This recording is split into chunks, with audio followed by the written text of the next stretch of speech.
Merci, monsieur le journaliste. Comme d'habitude, le bureau du Conseil supérieur de la magistrature s'est réuni quand il y a besoin. Et aujourd'hui, nous nous sommes réunis pour examiner certaines questions de l'heure.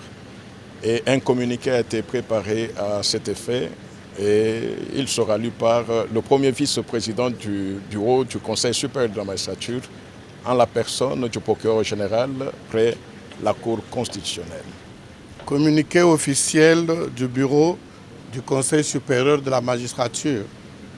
Le bureau du Conseil supérieur de la magistrature s'est réuni ce mercredi 4 septembre 2024 dans la salle de plénière de la Cour constitutionnelle au sujet de la tentative d'évasion qui a eu lieu dans la nuit du 1er au 2 septembre 2024 à la prison centrale de Makala et de la note circulaire numéro 008-CAB-ME-JS 2024 du 2 septembre 2024 signée par le vice-ministre de la Justice et garde des Sceaux relative à l'interdiction de transfèrement des détenus préventifs à la prison centrale de Makala et à la prison militaire de Ndolo.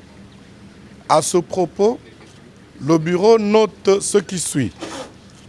La prison centrale de Makala fut construite en 1957 avec une capacité d'accueil de 1500 détenus pour une population de plus ou moins 250 000 habitants de la ville de Kinshasa.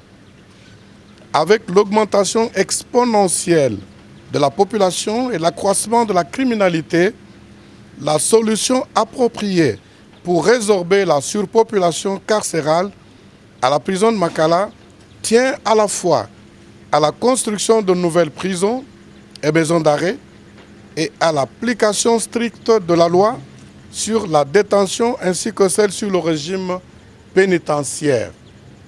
Contrairement aux déclarations faites lors des sorties médiatiques du vice-ministre de la Justice et garde des Sceaux, les magistrats ne sont pas responsables de la tentative d'évasion qui a eu lieu à la prison de Makala. Certes, l'arrestation est l'exception, mais devant la hausse de la criminalité dans la ville, les arrestations et les détentions opérées par les magistrats constituent une réponse légale et idoine pour sécuriser la population. En effet, le suspect et toute personne soupçonnée d'avoir commis une infraction ou violé la loi pénale. Demander au magistrat de ne pas l'arrêter ni le transférer à la prison ou à la maison d'arrêt constitue une violation flagrante de la loi et surtout une autre manière d'installer au sein de la société congolaise les règles de vengeance privée et la loi du plus fort. Les déclarations du vice-ministre de la Justice et garde des Sceaux sont de nature à exposer les magistrats à la vindicte populaire alors qu'il existe au sein des institutions publiques un cadre de concertation entre le Conseil supérieur de la magistrature et le ministère de la Justice, lieu indiqué pour traiter des questions transversales relatives à l'administration de la justice.